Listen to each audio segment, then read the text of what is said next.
بسم اللہ الرحمن الرحیم۔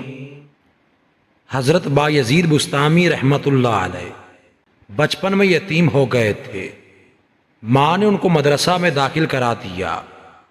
قاری صاحب سے کہا کہ بچے کو اپنے پاس رکھنا، زیادہ گھر آنے کی عادت نہ پڑے تاکہ یہ علم سے محروم نہ ہو جائے۔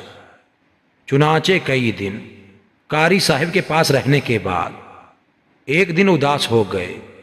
دل چاہا کہ امی سے مل آؤں۔ معلم صاحب سے اجازت مانگی تو انہوں نے شرط لگا دی کہ تم اتنا سبق یاد کر کے سنا دو گے تب اجازت ملے گی۔ سبق بھی زیادہ دے دیا مگر یہ ذہین تھے، جلدی سے وہ سارا سبق یاد کر کے سنا دیا اور گھر جانے کی اجازت مل ہی گئی۔ گھر کے دروازے پر پہنچے، دستک دی۔ ماں وضو کر رہی تھی، وہ پہچان گئی اور دروازے کے قریب آ کر پوچھا، دروازے پر دستک کس نے دی ہے؟ جواب دیا، بایزید ہوں۔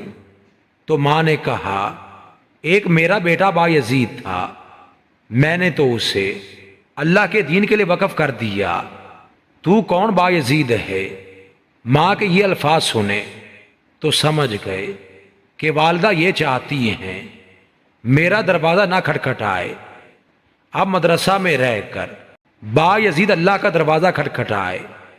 چنانچہ واپس آ گئے، مدرسہ میں رہے اور اس وقت نکلے جب عالم بعمل بن چکے تھے۔